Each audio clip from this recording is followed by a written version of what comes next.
em suas doces vibrações de paz.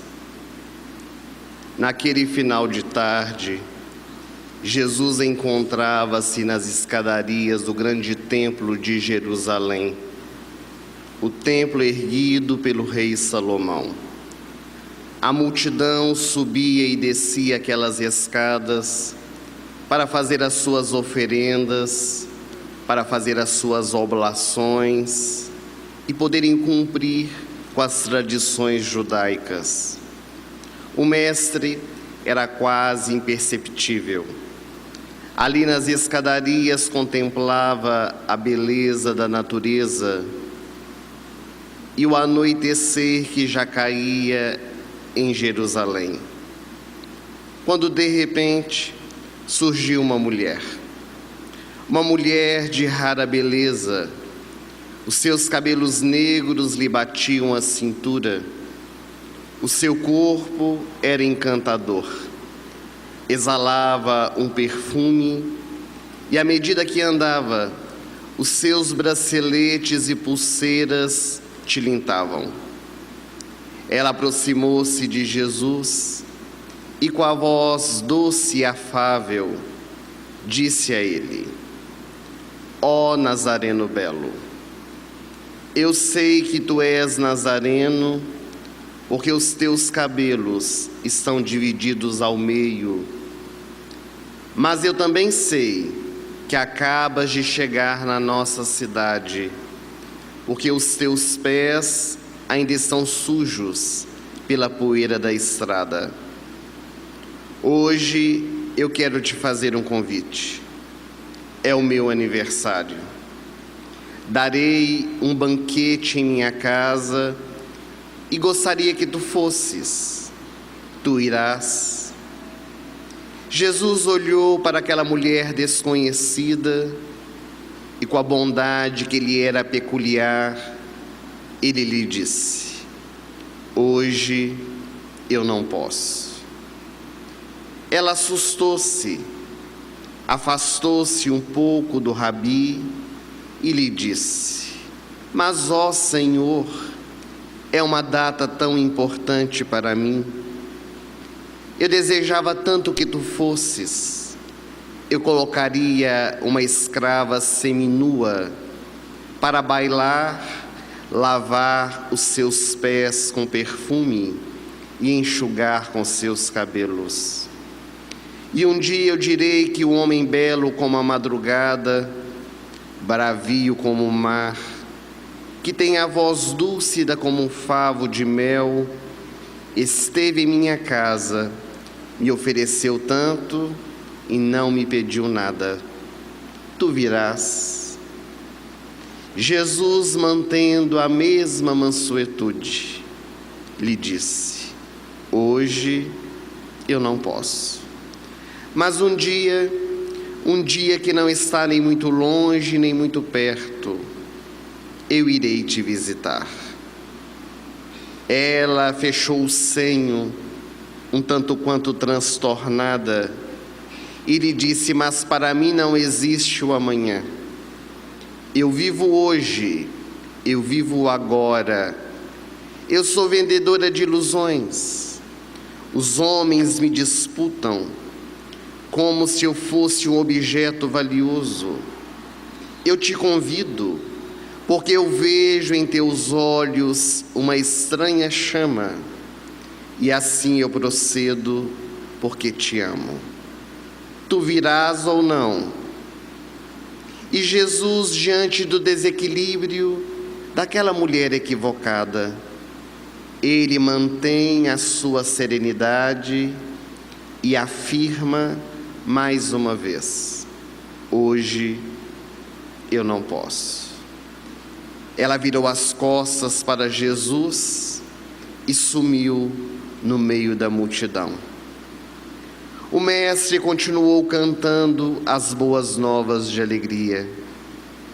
Por onde passou, convidou as criaturas à transformação interior, à descoberta íntima do amor verdadeiro. E 2 anos depois daquele acontecimento, ele retornou a Jerusalém. visitou uma região próxima da cidade, conhecida como Betesda. Betesda, segundo as tradições, era um local sagrado. 3 alpendres de água. Acreditava-se que aquelas piscinas eram milagrosas. Quando as águas se moviam, aquele que caía pela primeira vez poderia ficar totalmente curado dos seus males. Ali se aglomerava paralíticos, necessitados de toda sorte, cegos, mudos, leprosos. Jesus ali curou o paralítico que há 38 anos encontrava-se naquela situação. E ao chegar em Betesda, uma anciã que também surgiu no meio do povo, desconhecida para ele, disse qualquer coisa ao seu ouvido e lhe perguntou: tu virás? E Jesus, olhando profundamente nos olhos daquela mulher, lhe disse: hoje eu irei. E tocando nos ombros de Jesus, ela o levou para fora dos muros da cidade. Foram andando pelas estradas poeirentas de Jerusalém, adentraram os grandes bosques, quando se depararam com uma enorme montanha e ali uma caverna. Ela apontou e disse: aí dentro, Senhor. Às apalpadelas, Jesus entrou dentro da furna. Naquele claro escuro da manhã estuante de sol que brilhava, Jesus foi adentrando cada vez mais a caverna e passou a escutar grunhidos, como se fosse de um animal, até que as suas mãos tocaram uma cabeleira empapada de suor e de pus. Um mau cheiro exalava daquele local, e uma voz rouquinha se fez escutar: que tu queres de mim? Vieste buscar perfume? Foge, foge, porque eu sou pura podridão. Vieste buscar carícias? Foge, foge, porque eu não as tenho para dar. Vieste ter compaixão de mim? Foge, foge, porque os homens não te compreenderão. O meigo Rabi abaixou-se e com a voz doce lhe disse: tu me chamaste e eu vim. Um grito se fez escutar dentro da caverna: ó Nazareno belo, eu te esperei por 2 anos e tu não vieste. Agora chegaste tarde demais. Eu não tenho mais nada para poder te oferecer.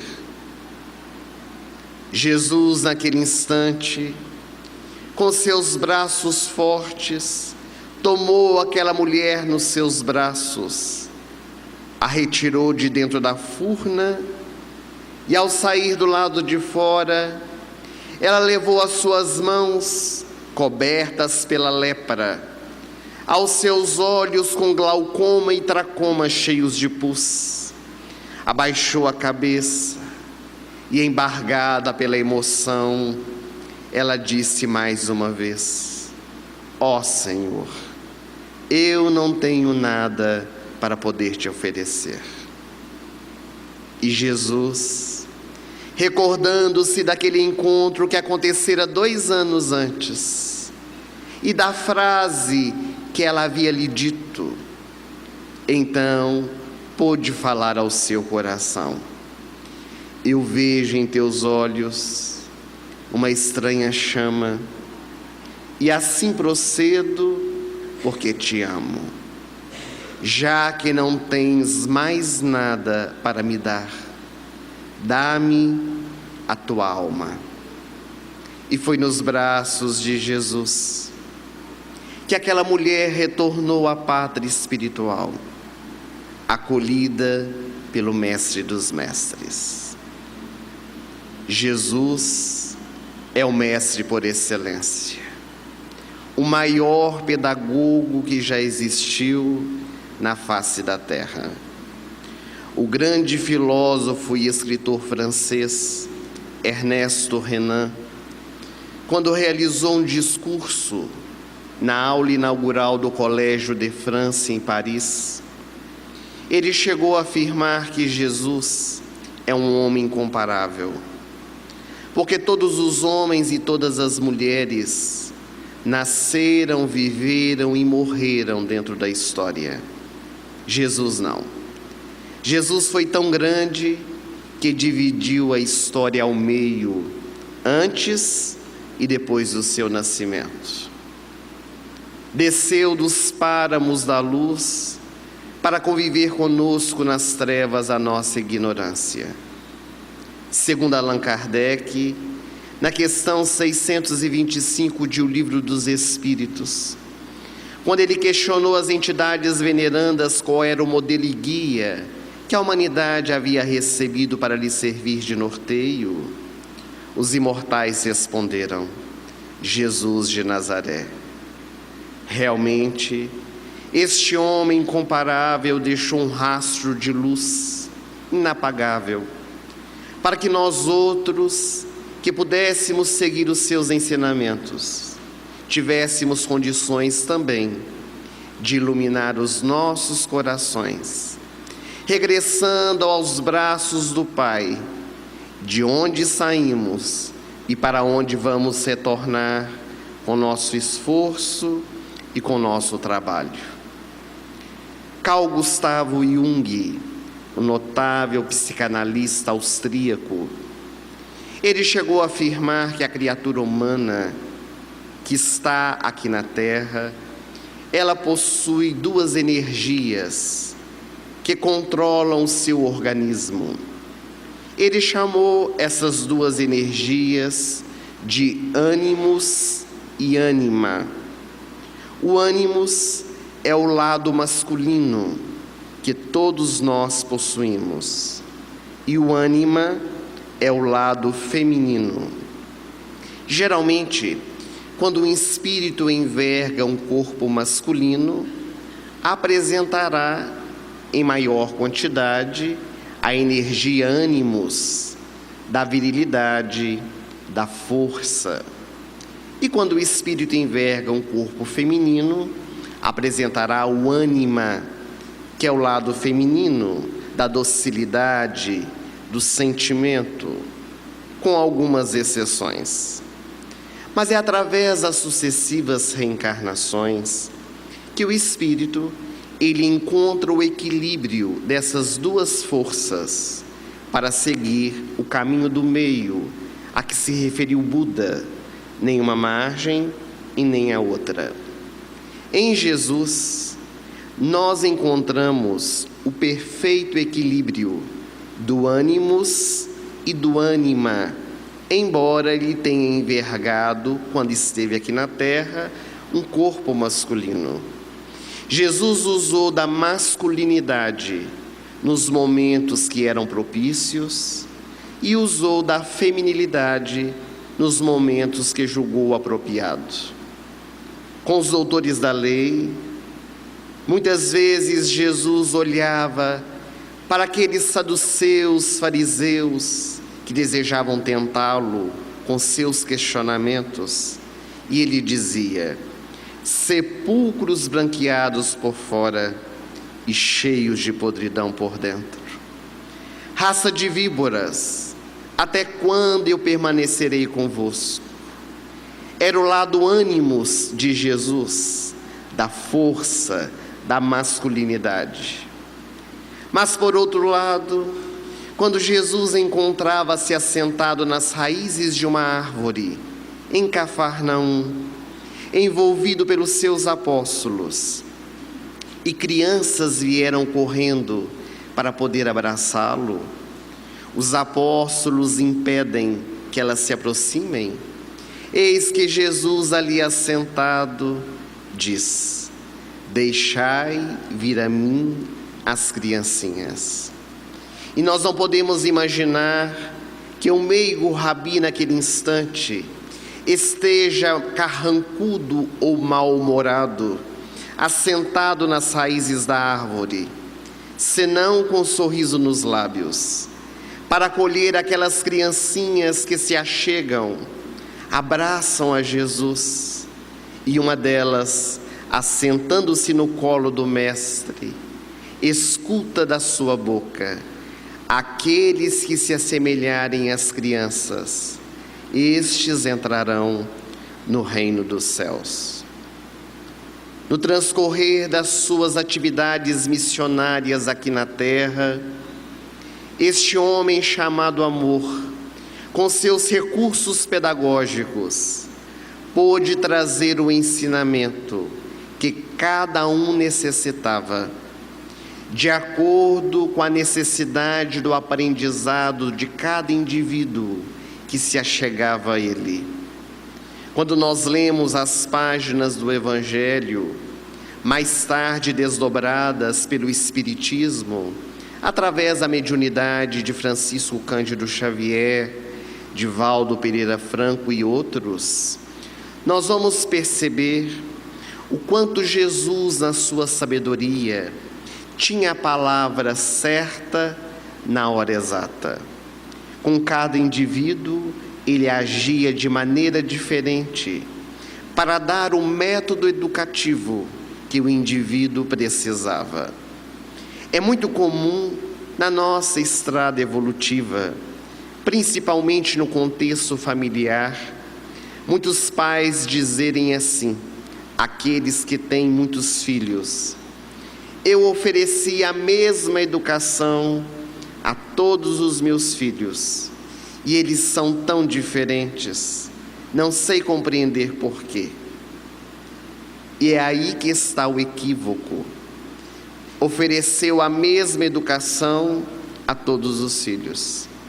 Cada filho precisa ser educado de maneira diferente, porque cada um é uma individualidade, traz os seus conflitos, as suas qualidades e virtudes, as suas imperfeições. E é necessário que os pais, no processo educativo, possam oferecer a eles aquilo que necessitam para a corrigenda. Jesus, que conhece profundamente a todos nós, e diz Chico Xavier em uma entrevista dada à rede de televisão, que o governador espiritual do nosso planeta conhece intimamente a cada um de nós e nos sabe o nome. Ele dará, concernente à nossa necessidade, o recurso pedagógico para o nosso aprimoramento e a nossa corrigenda. Os evangelistas narram que Jesus realizou em torno de 27 curas. Os benfeitores espirituais vão dizer que foram em maior número, mas relatados pelos evangelistas foram 27. E o curioso é que Jesus, curando pessoas com a mesma enfermidade, utiliza-se de recursos diferentes.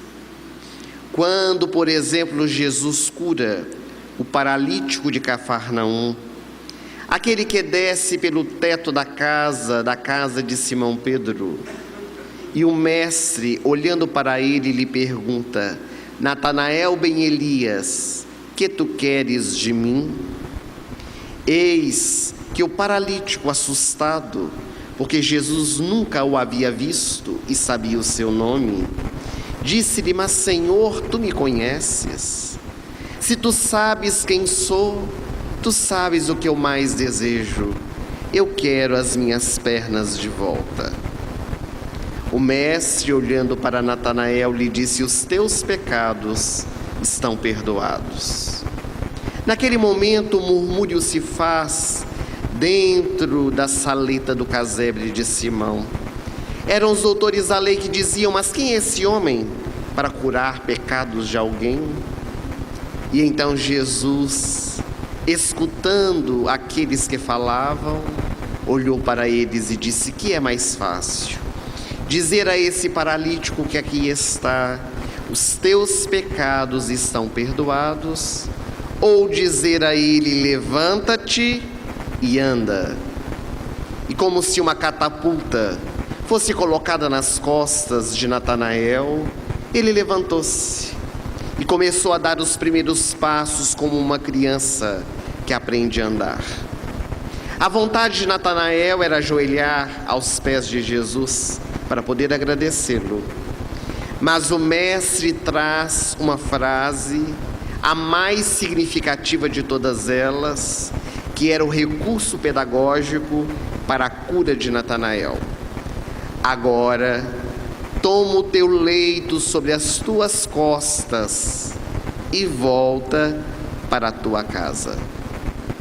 E narra-nos o espírito Amélia Rodrigues, pela mediunidade de Valdo Franco, desdobrando essa cura, contada por Lucas no seu evangelho, que Natanael ben Elias foi para um bordel, comemorar com seus amigos a cura que havia recebido de Jesus. Portanto, Jesus curou a paralisia dele que estava por fora, mas ele permaneceu com a paralisia da alma. Não conseguiu encontrar a sua verdadeira cura.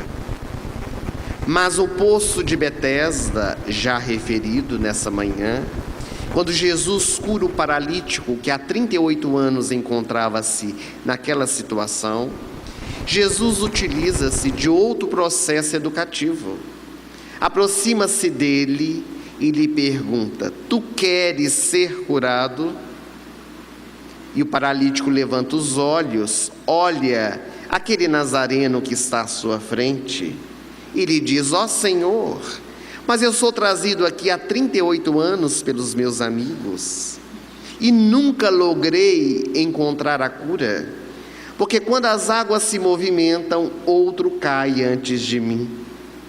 Estando longe da piscina, a água se movimenta e aquele que cai pela primeira vez fica totalmente curado dos seus males. Jesus olha para aquele ser e lhe faz novamente a pergunta: tu queres ser curado? Jesus não estava pedindo para que ele desse justificativas, porque não havia encontrado a cura. Jesus queria saber se ele queria a cura, mas o homem justificava-se. Bem parecido conosco, quando nós estamos à beira da piscina de Betesda e queremos ficar bem longe dela, com a escudela na mão, mendigando, ao invés de cair na piscina para ser curado. Até que o paralítico, ele diz a palavra-chave: eu quero. E então o mestre lhe diz: levanta-te e anda. Quando Jesus cura cegos, com cada um deles um método diferente.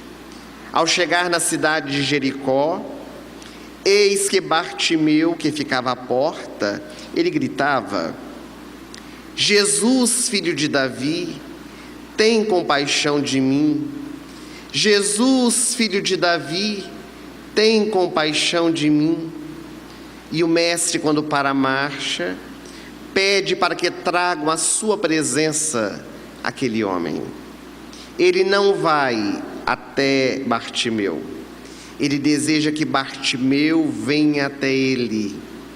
E aproximando-se, Jesus lhe pergunta: que queres que eu te faça? Eu quero ver de novo. Isso significa que Bartimeu já enxergava, ficou cego depois com o passar do tempo. Jesus então distende as mãos e disse: então vê de novo. E no exato momento, eis que Bartimeu recobra a vista física. Mas estando em Jerusalém, próximo ao tanque de Siloé, quando Jesus encontra-se com outro cego, eis que o mestre utiliza-se de outro recurso. Pega o lodo da terra, coloca a sua saliva, passa nos olhos daquele homem e lhe diz: vá lavar-se no tanque de Siloé, para que possa encontrar a sua cura. Ao curar um surdo mudo, Jesus lhe diz: vai e não conte nada a ninguém. E o homem saiu contando para todo mundo o que havia acontecido com ele. Daí, porque era mudo, porque não sabia utilizar a sua palavra. E mesmo recebendo a cura e tendo a orientação de como comportar-se, ainda continua utilizando mal da sua palavra. Então nós começamos a perceber que os recursos pedagógicos de Jesus, eles são diferenciados. O mestre usava de uma sistemática que hoje também a pedagogia moderna utiliza, a maiêutica socrática.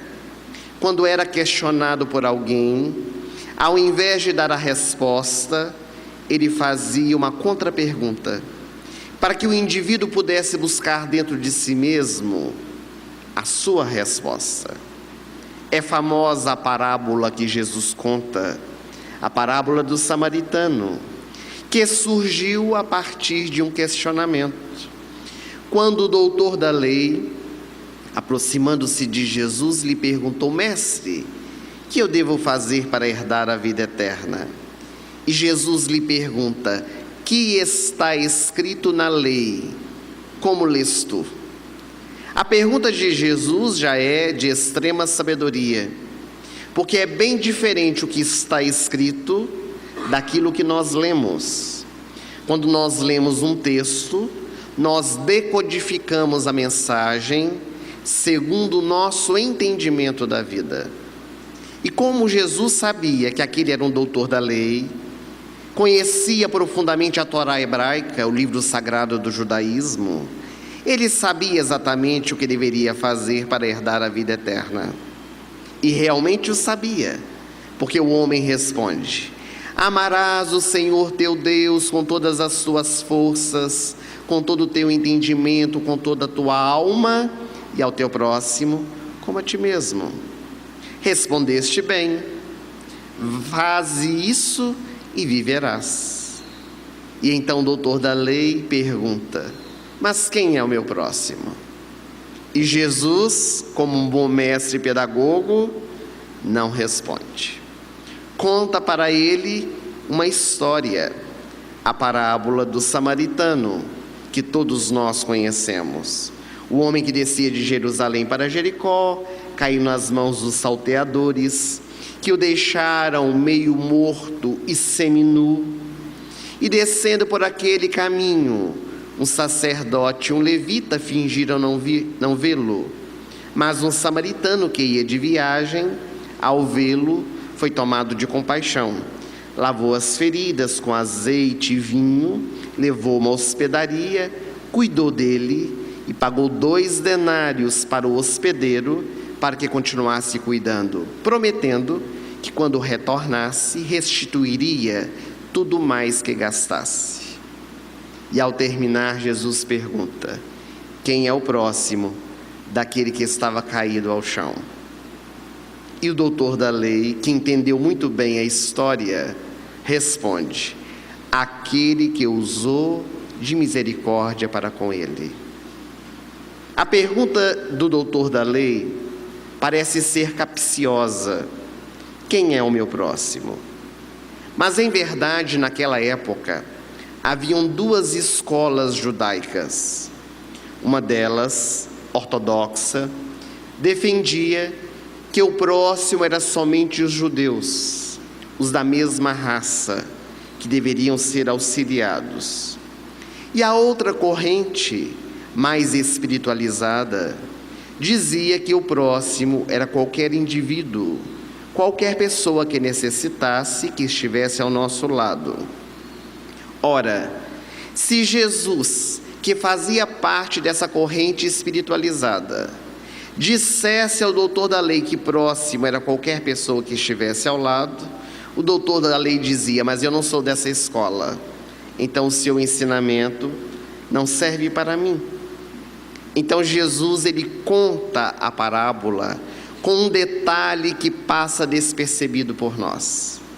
Ele diz Porque quando o homem desce de Jerusalém para Jericó, ele é tomado pelos salteadores, que o deixam meio morto e seminu. O que isso significa? Que o necessitado não poderia ser reconhecido, porque estando seminu, sem as vestes, não poderia reconhecer de qual raça ele era, porque naquela época as pessoas eram reconhecidas pela forma com que se vestiam. E estando meio morto, desmaiado, ele não poderia conversar, então não poderia descobrir-se também de onde ele era. Seria como nos dias de hoje, para nós reconhecermos alguém, muitas vezes o fazemos aqui no Brasil, pelo sotaque que a pessoa tem, pela forma com que a pessoa se apresenta. Nós, os mineiros, uai, quando conversamos com carioca, logo temos o sotaque. Com um gaúcho, mas se a pessoa estiver meio morto, estiver desmaiada, nós não sabemos qual é o estado que ela pertence. Então Jesus, na sua perspicácia, ele trazia a história no seu método pedagógico para ensinar ao doutor da lei quem era verdadeiramente o seu próximo. As parábolas de Jesus, elas são de uma profunda sabedoria. Hoje a pedagogia e também a psicologia têm utilizado das parábolas de Jesus para educar as crianças e nos consultórios médicos para realizarem tratamentos, a fim de que os indivíduos encontrem a solução para os seus conflitos. Ele utilizou dos recursos da época, dos fenômenos da natureza, das situações corriqueiras do dia a dia, para trazer o ensinamento de cunho moral.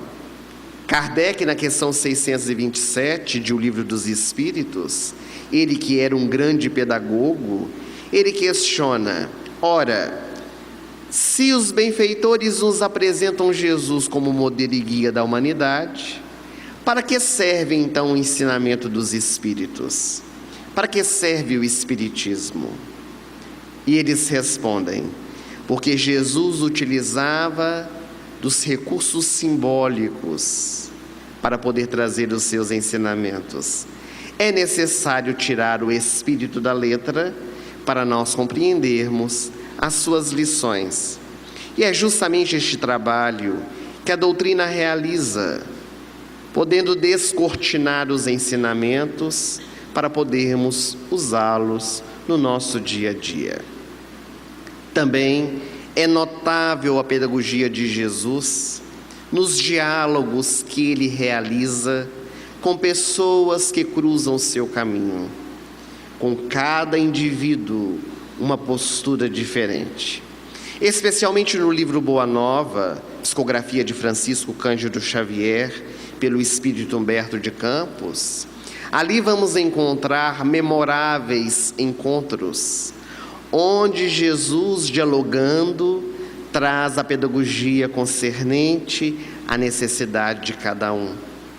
Quando Joana, a esposa de Cusa, procura Jesus na casa de Simão Pedro, aquela mulher que tinha o coração despedaçado pelas dores e pelo sofrimento, já que seu marido romano era envolvido com os alcoólicos, com as experiências extraconjugais. Ela que já havia escutado Jesus pregar e fora tocada pela mensagem do Evangelho, ali ajoelhada dizia a Jesus: Senhor, eu quero seguir-te os passos, eu quero estar contigo por onde tu fores, eu quero me tornar uma seguidora sua. E o mestre, olhando para ela, lhe diz: Joana, tu me amas? Eu te amo, Senhor, com todas as forças do meu ser. Tu me amas verdadeiramente, Joana? Eu te amo, Senhor. Então, se tu me amas como dizes, volta para a tua casa e ama o teu marido Cusa. Eu vim ao mundo não para aqueles que são saudáveis, mas para aqueles que estão doentes. Eu vim ao mundo não para aqueles que são felizes, mas para os desditosos. Volta para o teu lar, fica ao lado do teu marido que está doente, leva a cruz até o fim, e um dia eu te pedirei a tua vida. E aquela mulher veneranda, ela se levanta dali, envolvida pelas vibrações do Mestre dos Mestres. Cusa não modifica a sua vida, mas Joana transforma a maneira que vivencia as suas experiências. Cusa dá a Joana 2 filhos, perde toda a riqueza que tem com as jogatinas, perde o cargo de intendente de Herodes Antipas, transladam-se para Roma, onde na miséria ele morre, deixando Joana com 2 filhos para poder criar. E ela se transforma serva das suas amigas, patrícias romanas, para poder trazer o sustento para a sua família. Até que no mês de agosto do ano de 68, quando estava nas catacumbas, escutando Simão Pedro e Paulo pregarem a mensagem do Evangelho, eis que aquele magote de homens e mulheres são presos e levados ao circo romano. E ali na arena, Joana atada a um poste de madeira, com achas de lenhas nos pés, o corpo embebido por breu, uma substância crepitosa, e ao lado dela o filho, que também seria queimado vivo, pedindo à mãe para que pudesse negar a Jesus por amor a ele. Eu odeio a Jesus, dizia o jovem, abjura a este mestre por amor a mim, que sou seu filho. Cala-te, meu filho. Eu esperei por muito tempo este dia. Um dia eu neguei a Jesus por amor a seu Pai. Não me faça este momento se tornar de maior sofrimento. E o soldado impiedoso toca fogo no filho dela, para que ela pudesse ver o seu rebento ser queimado pelas chamas vivas. Ele urrava como se fosse um animal. E depois, ela é queimada. E quando as labaredas sobem, consumindo o seu corpo, já o quebrado pela idade, eis que com desdém o soldado lhe diz: foi isto que o teu mestre te ensinou, apenas a morrer por ele?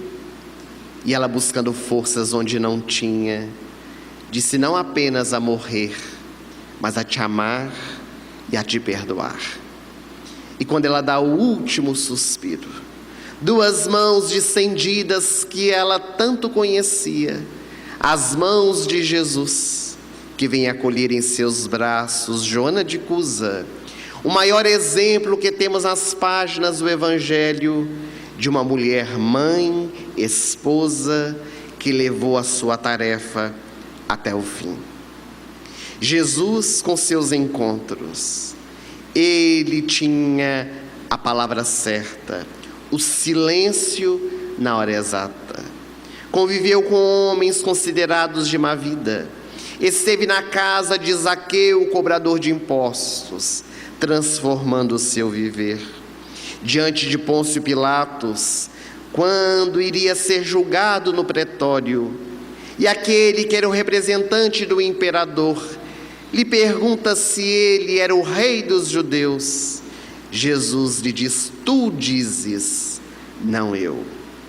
O reino que eu sou rei não é deste mundo, porque se assim o fosse, os meus seguidores não deixariam acontecer o que me está acontecendo.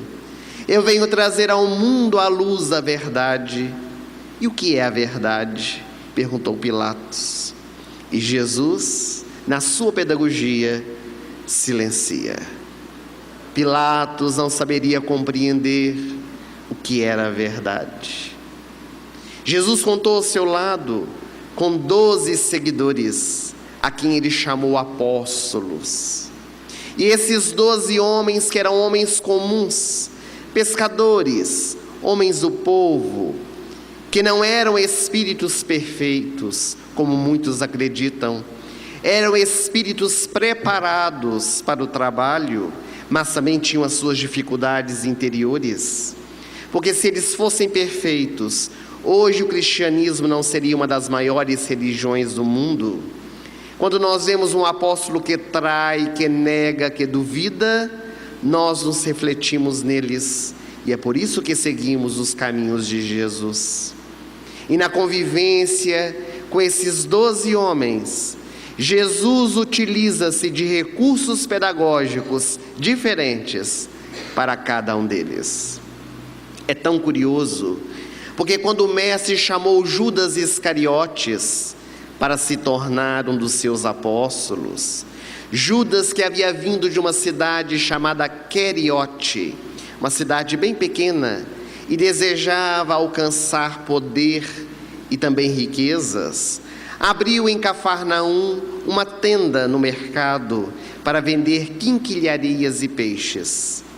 E quando o mestre o convida para participar do colégio apostolar, eis que dá a Judas uma função naquele grupo que o seguiria. Tu serás o nosso tesoureiro, tu levarás a bolsa, mas tome muito cuidado, Judas, para que a bolsa não pese sobre os teus ombros. Jesus sabia da dificuldade que Judas tinha com o dinheiro e dá-lhe a função de tesoureiro para que ele pudesse saber lidar com os recursos financeiros. Com Simão Pedro, o apóstolo mais velho, Jesus utiliza de tantos recursos. E Simão Pedro é tão parecido conosco, porque às vezes falava sem pensar, depois chorava amargamente. Quantas passagens do Evangelho nos mostram as atitudes de Simão Pedro com Jesus e o Mestre dando-lhe os recursos pedagógicos para o seu aprendizado. Na última ceia, que foi o momento de despedida de Jesus com seus seguidores, legando para todos nós grandes ensinamentos, há momentos muito marcantes da pedagogia de Jesus, quando, por exemplo, ele chega na última ceia, depois que todos estão reunidos, e à medida que sobe as escadas da casa de Maria de Jerusalém, a mãe de Marcos, onde ocorre aquele encontro, o mestre escuta uma discussão entre os apóstolos. Quem de nós é o maior no reino dos céus? Eles tinham convivido 3 anos com Jesus. Será que não aprenderam o valor da humildade? E quando Jesus chega na sala, eles silenciam. É um fato também muito curioso. Todas as vezes que nós estamos conversando com alguém e a uma outra pessoa chega e nós silenciamos, pode saber, não era boa coisa. Porque se fosse conversa saudável, nós poderíamos continuar falando. Se silenciamos, é porque não era um assunto pertinente e produtivo. E eles silenciaram, porque sabiam que aquela discussão era infrutífera. Mas o mestre que havia escutado, ele dá uma sublime lição, com atitude. Ele em silêncio vai a uma cômoda de madeira, toma uma toalha, cinge a sua cintura, pega água numa bacia e vai lavar os pés dos seus seguidores. A condição mais humilhante que havia em Israel, porque somente os escravos lavavam os pés dos seus senhores. E quando termina de lavar os pés dos 12, Jesus disse: aquele que quiser ser o maior no reino dos céus, seja o menor de todos. Assenta-se, dialoga com seus seguidores e diz-lhes: ainda hoje eu serei negado, traído e levado à crucificação. Simão Pedro, que estava sentado ao lado de João, o apóstolo amado de Jesus, cochicha no ouvido de João e diz: pergunta ao mestre quem é que vai traí-lo. Não tem coragem de fazer a pergunta. Qualquer semelhança conosco é mera coincidência. E então João, o jovem, ele pergunta: mas Senhor, quem haverá de te trair? E Jesus diz: aquele que meter a mão comigo no cesto, esse haverá de me trair. E quando ele leva a mão ao cesto de pão, Judas Iscariotes o faz. E quando os dedos se tocam, Judas, assustado: sou eu, Senhor, quem vou te trair? E Jesus, na pedagogia: tu dizes, não eu, mas faze o que a tua consciência mandar. Molha o pão no vinho e entrega a Judas, que é a maior prova que um judeu dá de amizade numa mesa aos convidados. Quando um judeu molha o pão no vinho e entrega a um convidado, este é o convidado mais importante da mesa. Era Jesus dizendo a Judas: tu és o meu amigo. E Judas, inconsequente, porque quando ele entrega Jesus a Anás e Caifás, não era para ele ser crucificado. Ele queria que Jesus se mostrasse, que Jesus tomasse o poder de Roma em suas mãos. Mas Jesus ali continua com seus seguidores quando Judas sai e chega a vez de Simão Pedro, dizendo que nada disso aconteceria, porque ele não iria deixar. Se fosse necessário, daria a sua própria vida para salvar o mestre. Simão, Simão, ainda hoje, antes que o galo cante, tu me negarás por 3 vezes. E nós vamos encontrar uma sucessiva de informações, de lições pedagógicas, em que os apóstolos não conseguem apreender. Porque mesmo com essas orientações, eles caíram. Mesmo tendo convivido com Jesus, não souberam vivenciar os momentos de despedida. E este mestre incomparável, grande pedagogo que aqui esteve entre nós, não para de nos trazer os seus ensinamentos, porque mesmo nos últimos instantes da cruz, de braços abertos diante da multidão que gargalha a sua morte, ele nos dá a última lição: Pai, perdoa-lhes, porque eles não sabem o que fazem. Depois retorna dentre os mortos no 3º dia, dando-nos a mensagem da imortalidade da alma. Aparece a Madalena, a convertida de Magdala, a mulher que transformou a sua vida, entregando a sua vida a Jesus, por causa do entendimento que teve da mensagem edificante e educativa de Jesus. Ela é a portadora da boa notícia. No convívio com seus apóstolos, depois da ressurreição, quantas lições, quantos ensinamentos que Jesus traz a cada um deles, para poder então coroar os seus ensinamentos no dia de Pentecostes, quando ele ascende aos céus e ali diante dos 500 da Galileia, ele traz o mais belo sermão que a humanidade já escutou: ide e pregai, levai a minha mensagem a todos os povos, e onde se fizer necessário, curai os leprosos, limpai os enfermos, devolvei vista aos cegos, expulsai os demônios, dai de graça o que de graça recebestes. Quando entrardes numa cidade, buscai uma casa que seja digna para vos hospedar. Mas se por acaso a casa nem a cidade vos receber, batei ali o pó das vossas sandálias e segui adiante, porque eu vos envio como ovelhas em meio aos lobos. Sede prudentes como as serpentes, mansos como as pombas. Não levai convosco nem ouro, nem prata e nem bronze, somente o necessário pelo caminho, porque os homens vos perseguirão, vos açoitarão por mim e por minha causa, mas aquele Aquele que perseverar até o fim, este sim será salvo.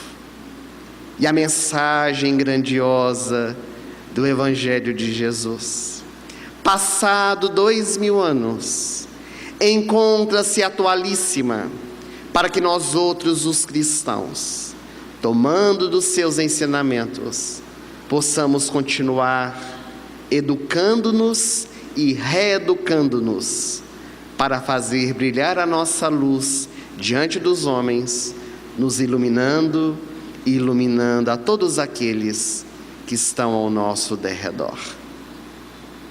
Gostaríamos de agradecer o carinho e a presença de todos os senhores nessa noite, nessa manhã. Para o nosso coração é uma alegria estar por primeira vez nessa casa. Espero que seja a primeira de várias outras oportunidades. Mas antes de nós voltarmos a palavra a Malu, para que ela possa finalizar o nosso encontro dessa manhã, nós gostaríamos de pedir a atenção dos senhores apenas para um convite e uma pequena divulgação.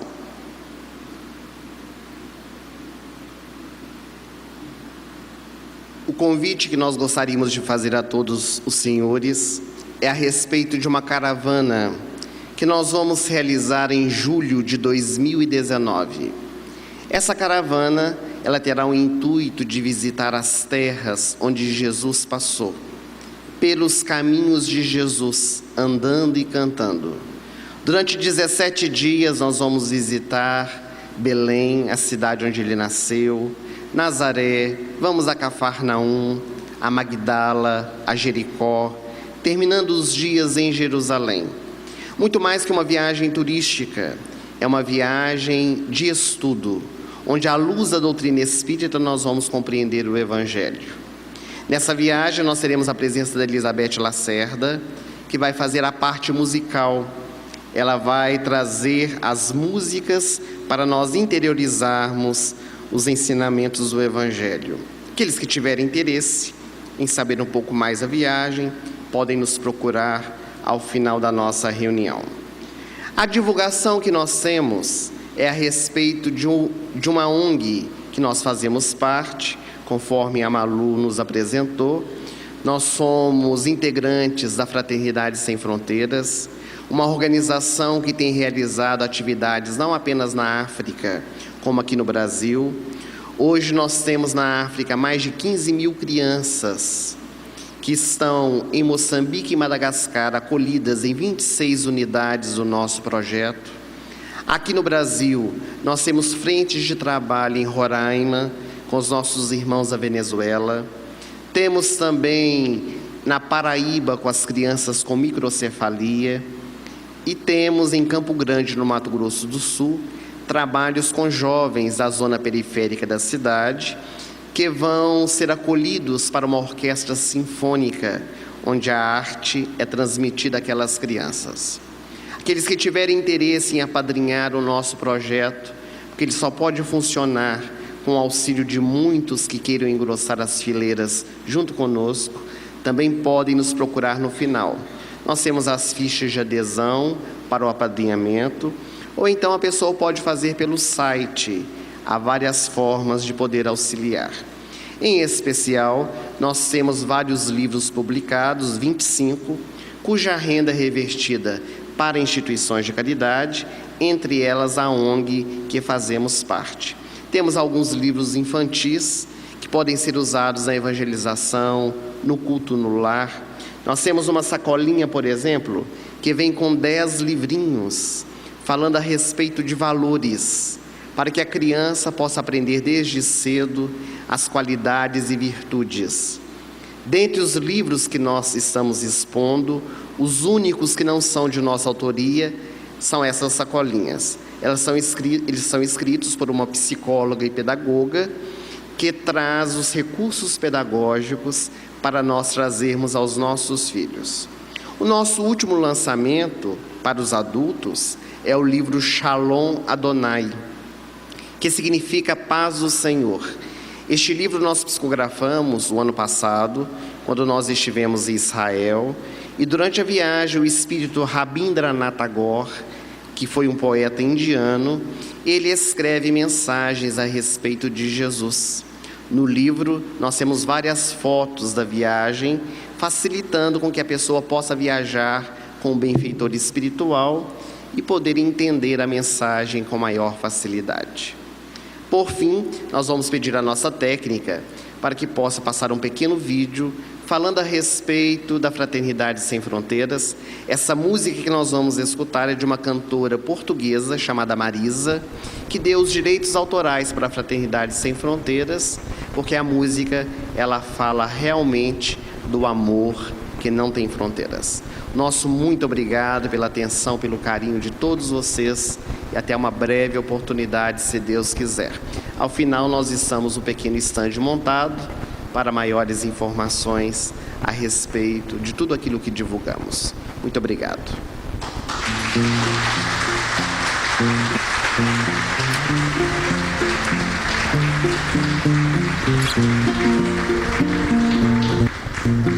Hoje é semente que dorme na terra e se esconde no jogo que encerra. Amanhã nascerá uma flor. Até que a esperança da luz seja escassa, a chuva que morre passa vai trazer numa gota amor. Também eu estou à espera da luz. Deixo-me aqui onde a sombra seduz.